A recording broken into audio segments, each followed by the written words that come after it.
My name is Don Davies. I'm the Member of Parliament for Vancouver Kingsway and the New Democrat critic for health. I'm extremely pleased to be joined today by my colleagues Marcus Powlowski, who sits on the Standing Committee on Health and represents Thunder Bay Rainy River, Luc Thériault, who is the critic for health for the Bloc Québécois and represents the good people of Montcalm, and Elizabeth May, who represents Sandwich Gulf Islands and is the parliamentary leader of the Green Party of Canada.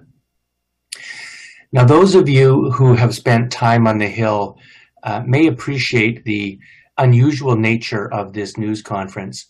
It is relatively rare to see MPs from all parties, virtually all parties, coming together in common cause in pan-partisan agreement. And I think that reflects the extraordinary times that we find ourselves in, and it also reflects the extraordinary cooperation that I think is required and recognized by people all over the world. I'm going to pause and say that, as my remarks will show, the Conservative Party is also in agreement with the thrust of what we will say today, and we're invited to this conference, but I think for logistics reasons, we're unable to send someone.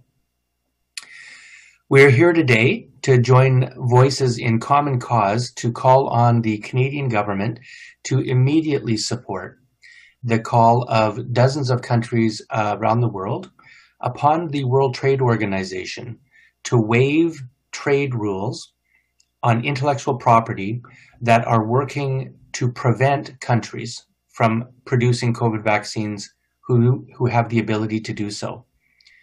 This morning's news conference follows a letter that myself and a number of my colleagues here today and in other parties have drafted collectively that has now been signed by over 70 members of Parliament, remarkably from every party represented in Parliament. We know this. We know that the SARS-CoV-2 virus knows no borders.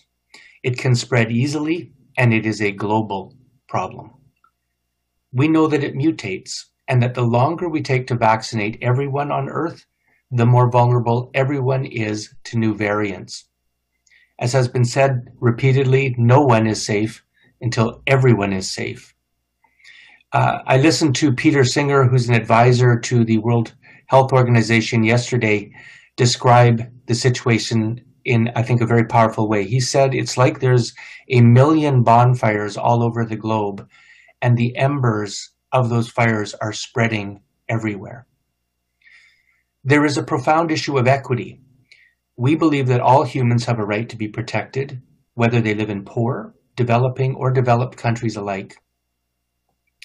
We know that the TRIPS rules, that's the trade-related intellectual property rules, that we are asking to be temporarily waived to allow countries to manufacture vaccines, have been developed for normative times and to protect the legitimate intellectual property rights. That is not the case today with the COVID vaccines. We are not talking about running shoes or farm equipment. We are talking about a global health crisis, a planetary pandemic that puts all of us at risk. Most of the investment that went into the research and development of COVID vaccines was publicly funded. The normal case for an individual patent holder seeking protection because they risked their own capital and resources does not apply in these circumstances. Finally, we believe it is in our world's interest to vaccinate as many people as fast as possible. So any barrier anywhere, such as the TRIPS rules, that works against this must be removed. Prime Minister Trudeau has, we think, correctly stated from the beginning of this pandemic that we need a Team Canada approach. This is true, but it is not enough. We also believe we need a Team World approach. So today, parliamentarians are putting down our partisan shields. We are coming together to join common cause to call on this government to immediately follow the lead of US President Joe Biden. We cannot put the profits of a handful of pharmaceutical companies over the public health interests of the global population.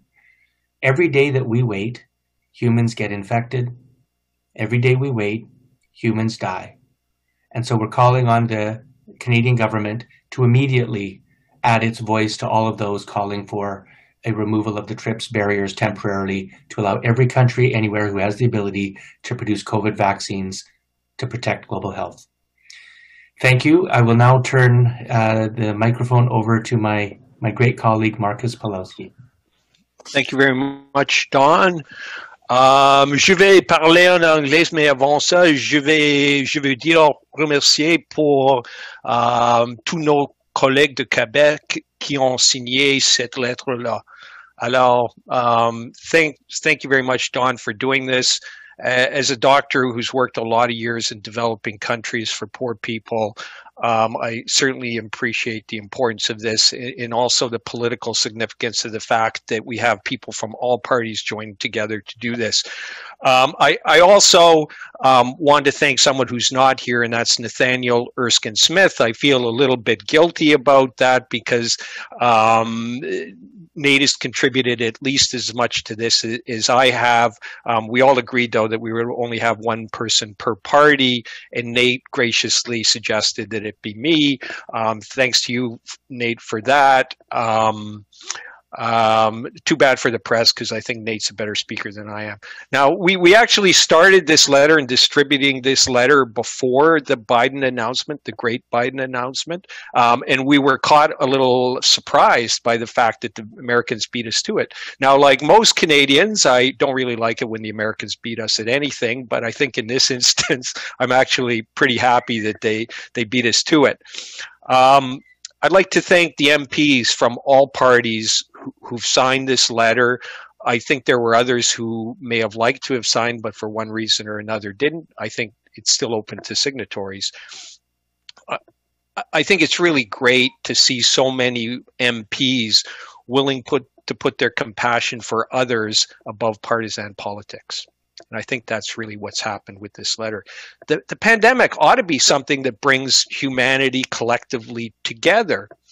It doesn't matter whether you're a poor person living in the slums of Mumbai or Soweto or Mexico City, or you're a rich business executive working on Wall Street or Bay Street. The pandemic basically put us all in the same shoes. We were all faced with the same kind of problems, the same worries, worried about our jobs, having to live apart from our families and friends, worried about our health or the health of people in our families. Now, has the pandemic actually brought the world closer together? So far, it doesn't seem like it. Unlike World War II, where the shared suffering led to the UN Charter and the international global legal order, what in terms of increased, improved international cooperation has come out of COVID? So far, it doesn't seem very much. In fact, it seems actually the opposite. The world has kind of been pushed apart by COVID. Borders have been closed. We've seen vaccine nationalism. We've seen global supply chains becoming domestic. And I think it's basically been a matter of every country for itself in fighting the pandemic. And of course, also in Parliament, we've seen the same fighting as always. Partly that's natural, and it's partly because it's the job of the opposition to criticize our government. We pay them the big bucks to criticize our government. But maybe also it's because, to some extent, they don't actually like our government either. But with this letter, I think we see MPs from all parties rising above that, working together. And I don't think it's just us. There are over 100 different countries which support the waiver. The Biden administration supports the waiver.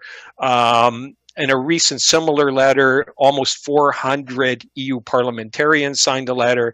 And I just looked online. There was something about a similar letter signed by 100 members of parliament in England asking for the same thing.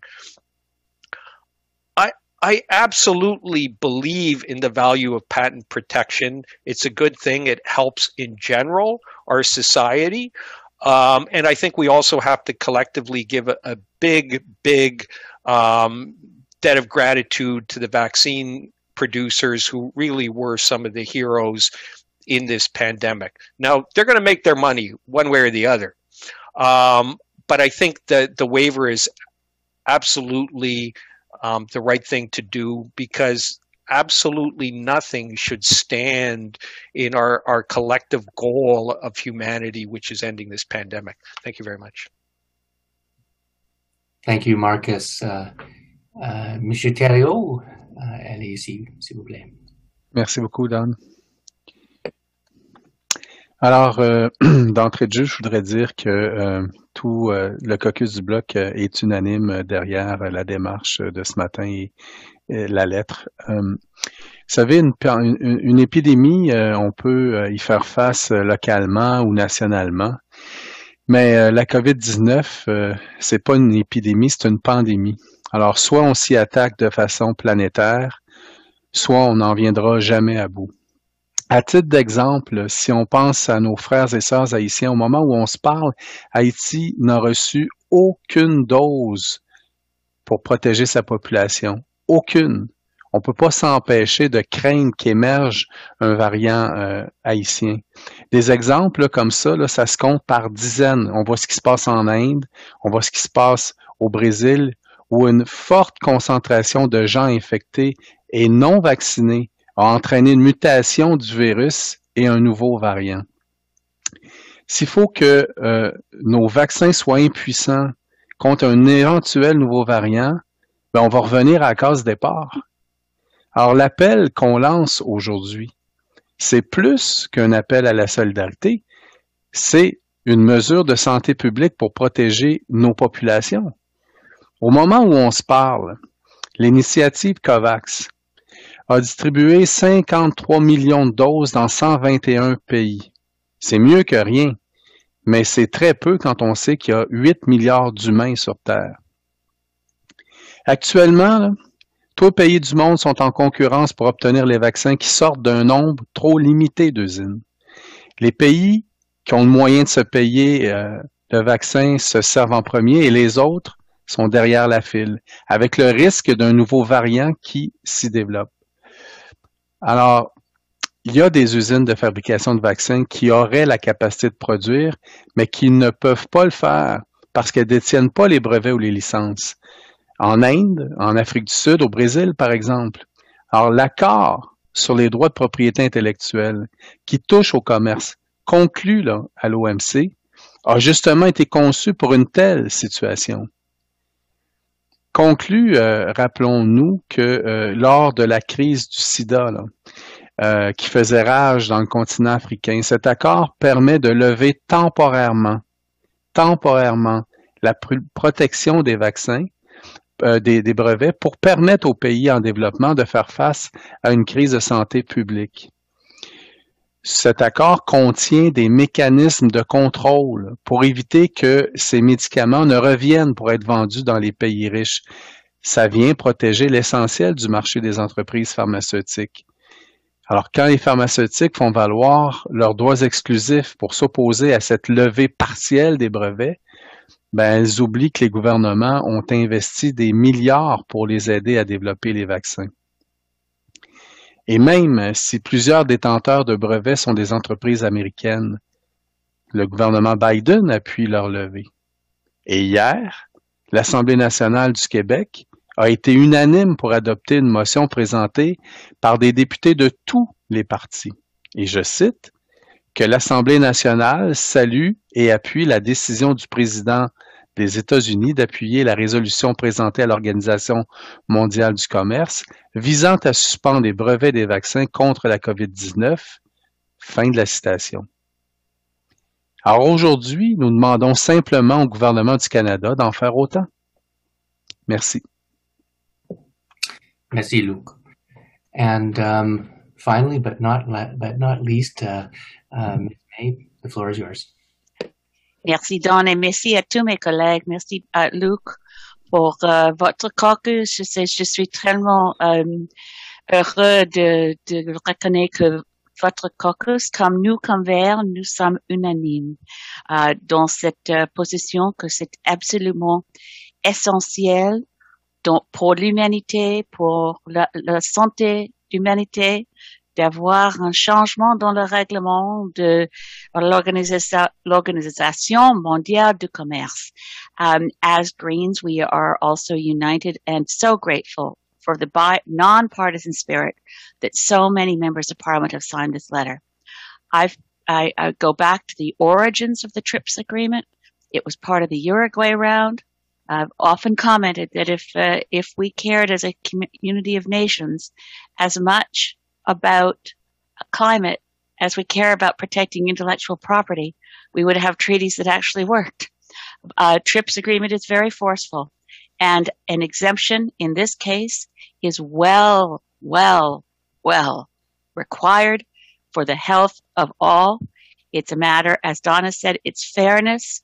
It's also so very, very within reach that we have, having had billions and billions of dollars of public funds go to the innovators and the pharmaceutical companies. And yes, thank you to the creative scientific minds that developed the vaccines. But it's not possible to believe that we would fail to temporarily suspend TRIPS rules so that countries around the world can manufacture the vaccines themselves. It's astonishing to me that the President of the United States, usually a government that is a champion of the hegemony of things like TRIPS rules, would be ahead of us.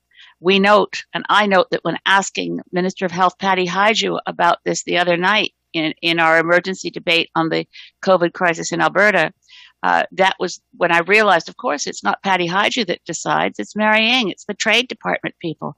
And we're dragging our feet. And so doing this together, as we're doing it, I hope that within hours, the Canadian government will agree that it's time to suspend TRIPS rules temporarily in light of this pandemic crisis.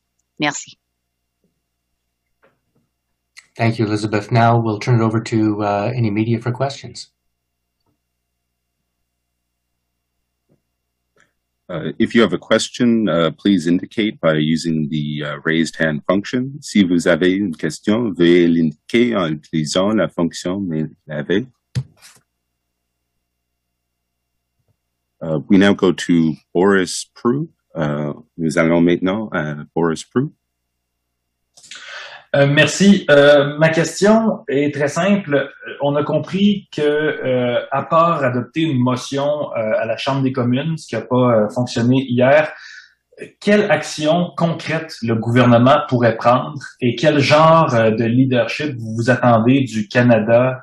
J'ai entendu parler de l'OMC. Est-ce que c'est auprès d'institutions internationales qu'on devrait agir dans ce dossier-là?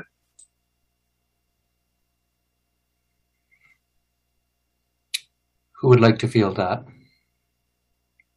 Monsieur Thériault? La protection des brevets est mondiale, donc c'est à l'OMC que ça va se passer. C'est à l'OMC que le gouvernement et les gouvernements qui se sont prononcés là, dans les derniers jours doivent amener les gens à appliquer cet accord-là qui date, comme je le disais tout à l'heure, du moment où il y a eu l'émergence du sida là, et la grande contamination en Afrique. Alors, ça fait plusieurs années que ça existe. Il y a des dispositions pour le faire. Donc, c'est là que ça va se passer et c'est là qu'il faut le faire. Ça prend un leadership. Déjà, les Américains le font. Les compagnies qui sont concernées actuellement sont des compagnies américaines. Ça n'empêche pas le gouvernement américain d'avoir une conscience planétaire et de dire, regarde, si on veut passer à travers cette pandémie-là, il faut absolument qu'on puisse vacciner tout le monde le plus vite possible. Alors, voilà, c'est là où ça va se passer. Est-ce que... Sorry, go ahead. Oh, no, sorry, please go ahead.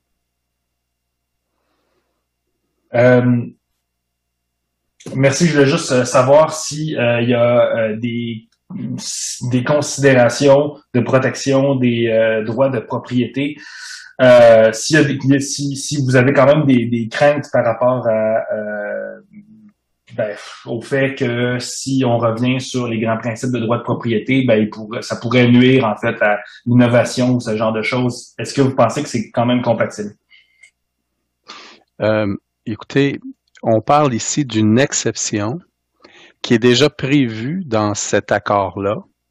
Et il y a des mesures de contrôle, comme j'en ai parlé tout à l'heure. Et donc, à ce moment-là, les pharmaceutiques vont pouvoir garder leur marché, le marché continuer à faire de l'argent. C'est le cas de le dire. Et donc, dans ce sens-là, il n'y a pas de problème. Actuellement, les pharmaceutiques ne sont pas capables de fournir à la tâche. Et c'est pas en 2023 qu'il faut qu'on ait vacciné tout le monde. C'est le plus vite possible. Alors, le danger est grand qu'à un moment donné, on se retrouve avec des situations où toute la démarche de vaccination et tous les argents qu'on a mis actuellement dans cette opération-là soit problématique parce que justement, il y a des mutations et on n'en sortira jamais. D'autre part, il y a aussi que ces plateformes de vaccins-là, ARN messager, sont les plateformes les plus intéressantes pour pouvoir justement s'adapter aux variants. Alors, c'est ce qu'il faut produire le plus vite possible. Alors, il y a des ententes, il y a un accord qui est très clair là-dessus sur comment, et les dispositions sont claires, et il y a aussi des mesures de contrôle. Mesures de contrôle où il faut identifier les lots, où les lieux sont identifiés, où le destinataire est identifié. Alors, il peut pas y avoir là de problématique où cette production-là deviendrait une concurrence dans les pays qui sont capables de se payer ces vaccins-là dans les pays riches. We will now go to Mia Rabson from the Canadian Press. Nous allons maintenant passer à Mia Rabson de la presse canadienne. Yeah, thanks for taking my question.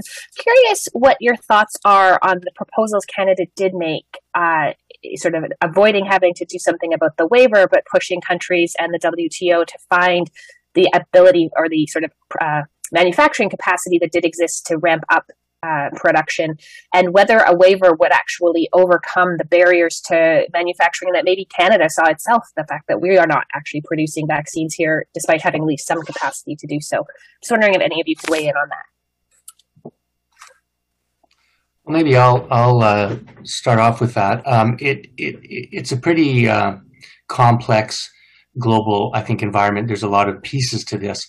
What we're doing is we're zeroing in on one particular barrier that we know is a barrier.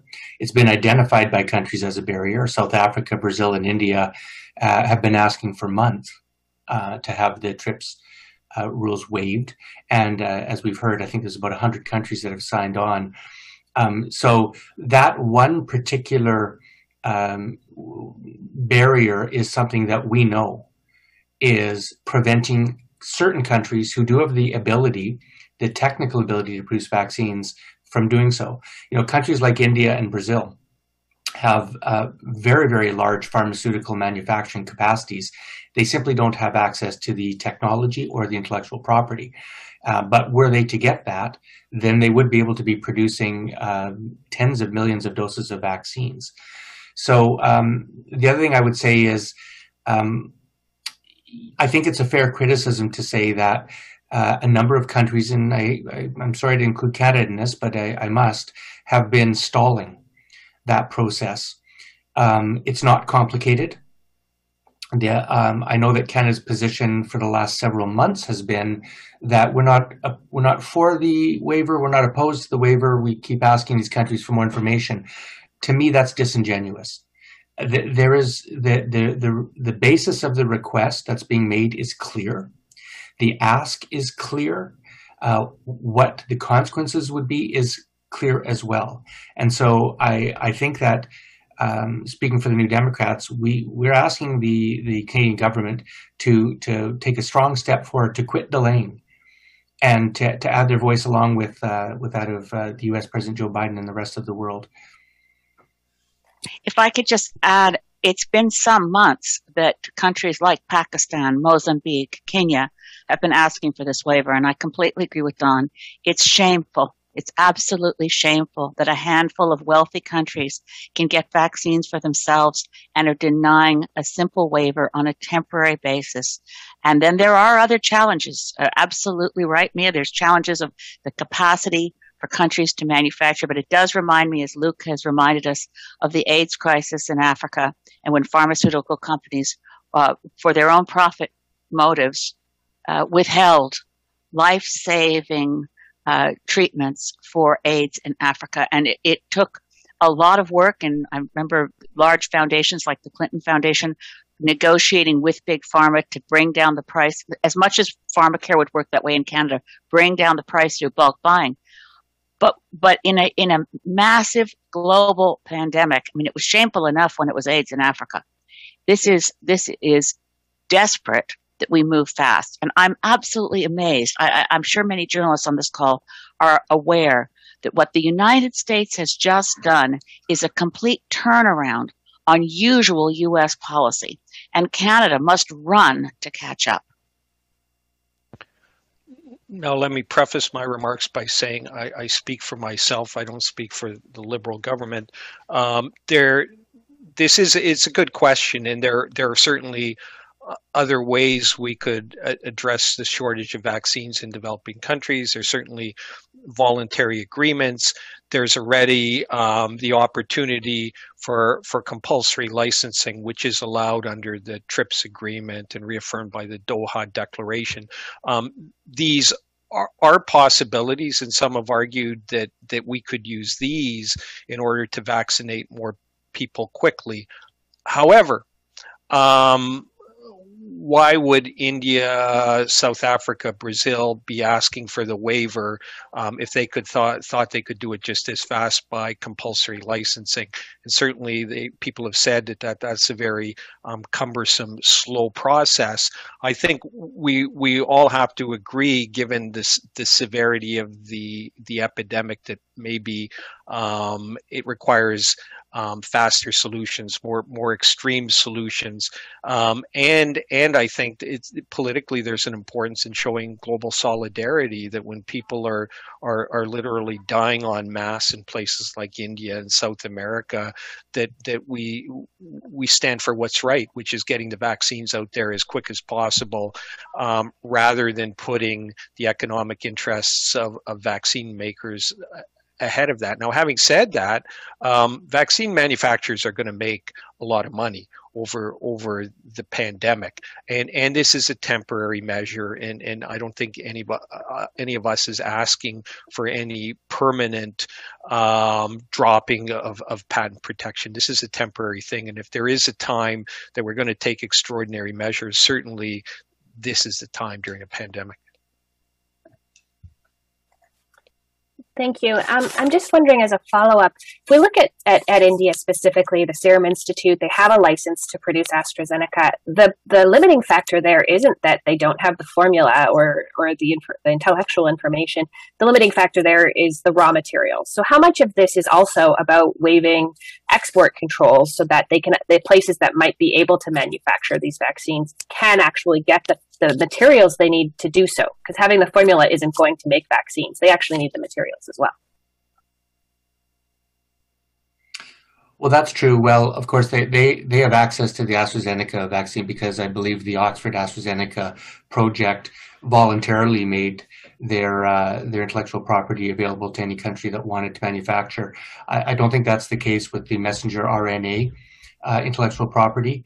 Perhaps India would be producing the mRNA vaccines were they to be able to get that the IP and technology from Pfizer and Moderna. I think that a waiver of the TRIPS rules may facilitate that. So I think that's part of the answer. Does any of my colleagues want to weigh in?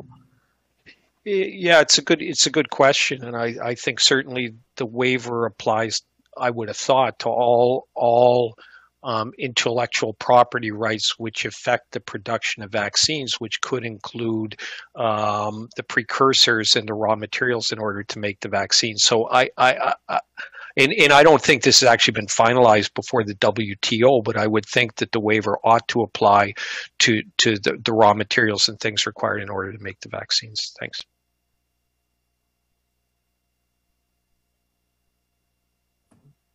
Do we have any additional questions on the line? If you have a question, please indicate by using the raised hand function.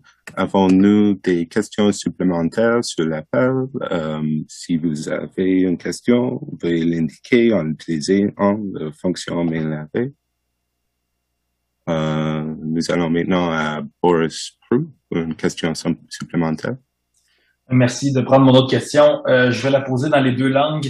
Quelle est votre prochaine étape, finalement, les différents partis? Est-ce que vous allez tenter de reproposer une motion? Est-ce qu'il y a même un aspect législatif qui pourrait être considéré? So what's the next step for different parties? Is it to ask once again for a motion at the House of Commons, or would you consider a legislative piece for all that? You can all answer.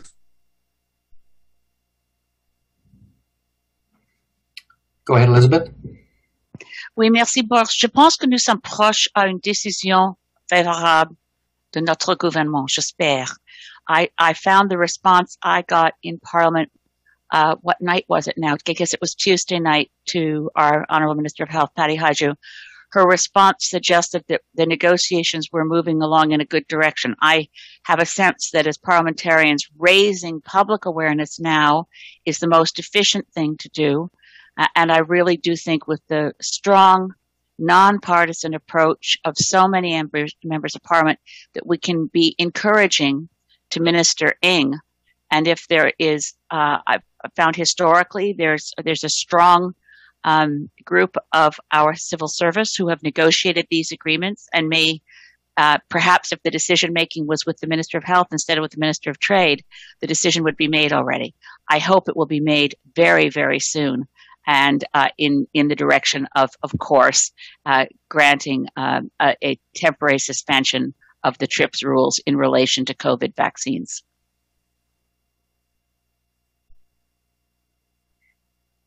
Luc?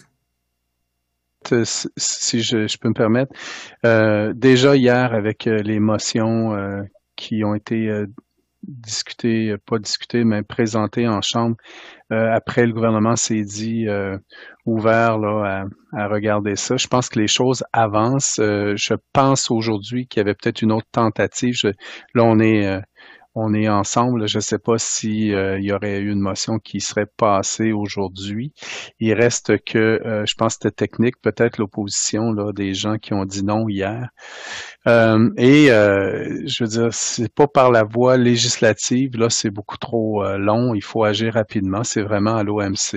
Et plus il va y avoir de pays qui vont se prononcer d'ailleurs les pays riches, je pense qu'ils doivent prendre le leadership, et plus les choses vont se faire rondement à l'OMC.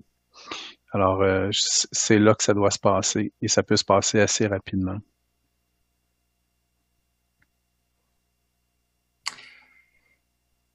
I suppose the next step for us here is we want to indicate to the Government of Canada that there is widespread consensus across party lines, across regions, across from the people of Canada that this is something that they want. I mean, we know that the pharmaceutical companies, they're very effective at expressing their interests, and I'm sure that they are doing so and have done so. We believe that has to be counterbalanced by expressing the interests of people in Canada. And I believe, I think my colleagues would agree that the vast majority of Canadians understand that they want Canada to take a position on the world stage that protects the health of everybody on the planet, and understand the connection between that and our own self-interest. I think it's rare that you have a fusion of collective self-interest with, I think, morality and ethics. And I think that's what this call today expresses. And there's no time to waste. I mean, I hope that we can give Prime Minister Trudeau the confidence that there's no more time to waste. We'd like him to simply state today that Canada supports the waiver.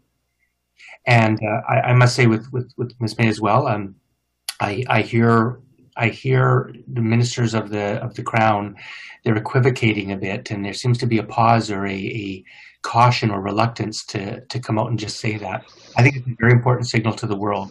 The Prime Minister of Canada comes out clearly and says we support this. There may be details to work out, but let's at least get our position on the record and move this forward. And maybe that will help jog some of the EU countries that are also not clearly supporting this waiver.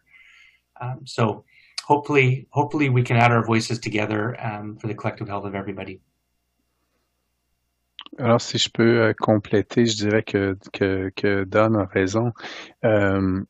Je pense que déjà, notre démarche transpartisane de ce matin lance un message assez clair au gouvernement. S'il se posait des questions, là, alors là, il est devant une démarche qui, d'un océan à l'autre, rassemble l'ensemble des élus. Alors, c'est beaucoup plus facile de partir de là et de dire, bon, ben, OK, on prend le leadership et on s'en va porter ça à l'OMC.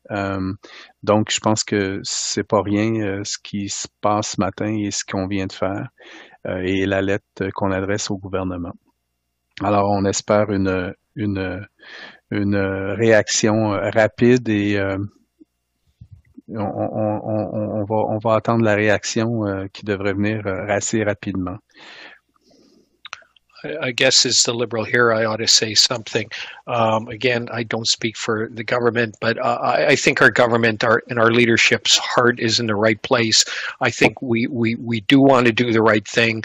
I think, and I share as much blame as anyone, being a long-time emergency room doctor. When I want to do something, I want to do it now, not days or weeks. And I realize that sometimes in government it takes time, but I do have faith in our government. I do have faith in the leadership that it is genuinely concerned about the global pandemic and doing the right thing in ending the global pandemic. I guess that might be a good place for us to end. What we all agree on is it's time for action, and we hope that what we've done today in this initiative across party lines through our letter and through this news conference will help spur that action to occur. So thank you to my colleagues for this. Thank you to the journalists for your attention, and everybody stay well.